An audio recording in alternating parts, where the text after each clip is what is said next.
Selamat pagi saudara-saudari, kita bertemu lagi dalam renungan setiap-tiap hari.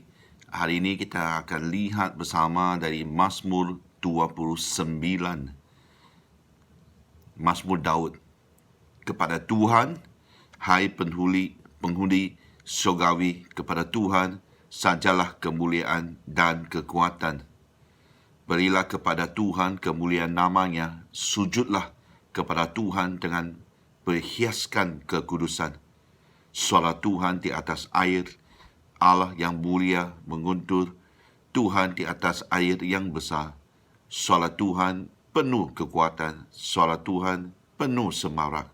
Suara Tuhan mematahkan pohon aras, bahkan Tuhan menumbangkan pohon aras Lebanon. Dia membuat gunung Lebanon berlombat-lombat seperti anak lembu dan gunung Sion seperti anak banteng. Suara Tuhan menyemburkan nyala api. Suara Tuhan membuat padang gurun gemendar.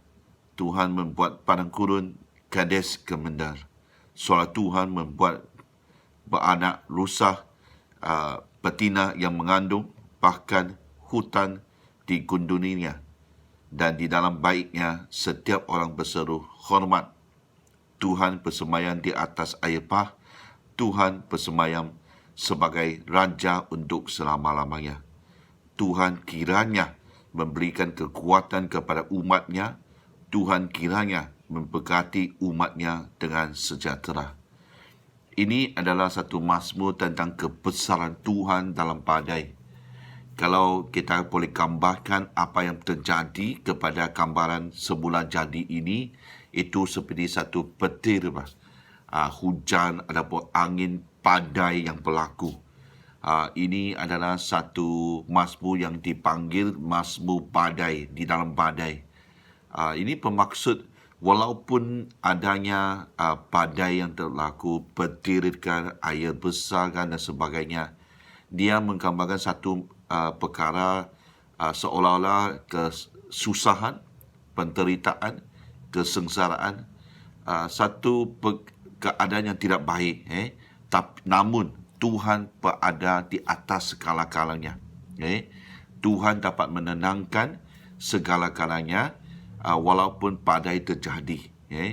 Kalau kehidupan kita sedang mengalami sesuatu seperti badai, seperti sekarang, saya rasa semua menghadapi yang sama.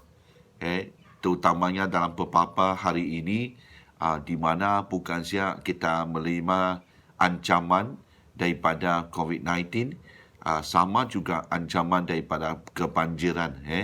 Banjir yang berada di beberapa tempat yang telah menambahkan lagi kesusahan, kesengsaraan kepada manusia.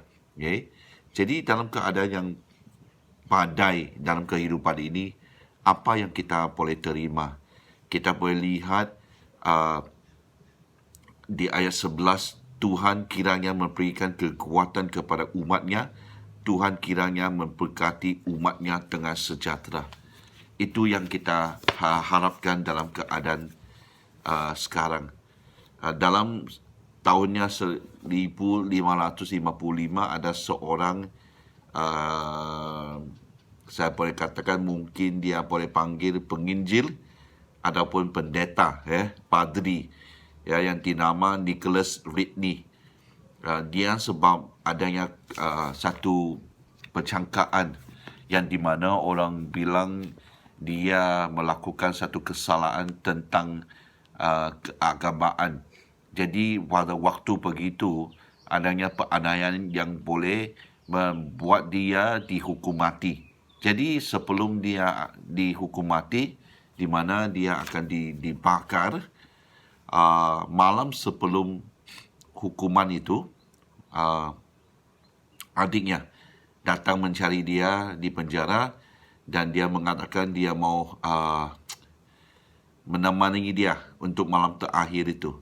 Tapi dia katakan dia tidak perlu, dia suruh adiknya pergi dan pulang, di mana dia mau tidur Sebab dia bilang dia telah mencari dan dia telah mendapati adanya kesejahteraan itu. Damai yang diberikan oleh Tuhan yang membuat dia walaupun malam sebelum dia dihukum atas kesalahan keagamaan yang di mana dia tidak lakukan sebab penganiayaan itu begitu, tapi dia sempat juga dia dapat tidur dengan baik. Ini bermaksud dalam damai yang diberikan oleh Tuhan, dia tahu dan dia tidak kisah atas badai ataupun penderitaan yang akan dia hadapi keesokannya. Jadi hari ini kita sama juga, kita harus tahu bahwa selepas badai semuanya, kalau Tuhan yang berada di sana, kita boleh mendapati damai sejahteranya seolah-olah memberi kita satu gambaran. Setiap kali lepas badai, kita boleh lihat waktu matahari muncul kembali, cahaya matahari muncul kembali, kita boleh lihat adanya pelangi. Itu memberi kita satu kelegaan. Habis sudah.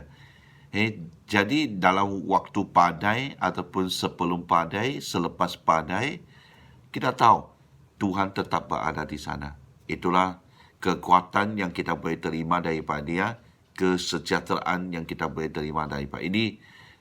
Orang bilang janji berdua, double promises yang di mana Tuhan berikan kepada kita. Buat waktu ini saya percaya tiap-tiap orang perlukan itu.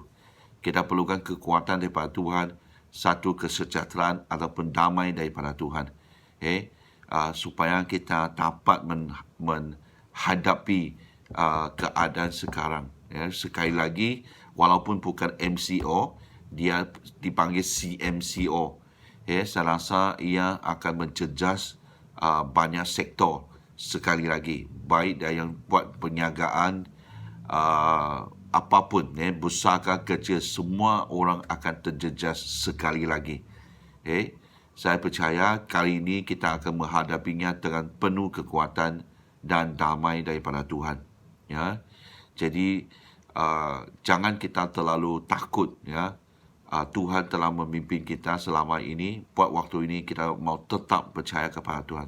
Tuhan pasti akan memberi kekuatan itu. Gunakan waktu ini dan bertenang di hadapan Tuhan.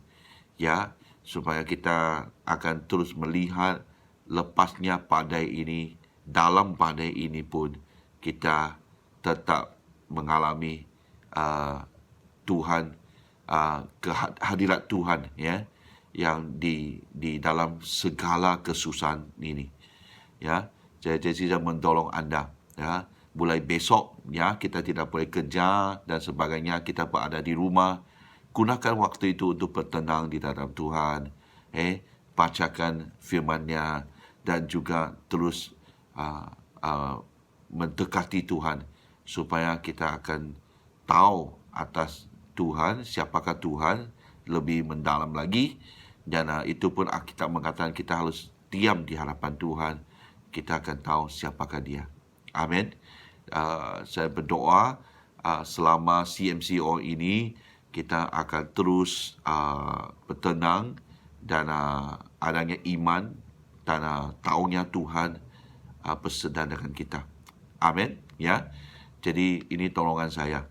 Bagi gereja, saya rasa banyak di antara kita sudah tahu bahwa minggu ini kita akan kembali sekali lagi ibadah dalam talian, dan ofis pejabat gereja akan ditutup sampainya tarikhnya akan diumum lagi. Jadi buat waktu ini sila mendorong antara satu sama lain. Kita harus menjaga bagi mereka yang ada dalam kebutuhan, sila hubungi pemimpin anda dan bagi tahu kepada gereja juga, supaya kita akan cuba setiap upaya yang kita boleh untuk tolong antara satu sama lain. Yang lebih diberkati, yang dapat mendorong mereka dalam kebutuhan, lakukan itu, supaya dalam waktu yang sama dalam tubuh Kristus ini kita tetap berada dalam keadaan yang dipelihara. Amin. Ya, biar Tuhan menyertai anda. Amin.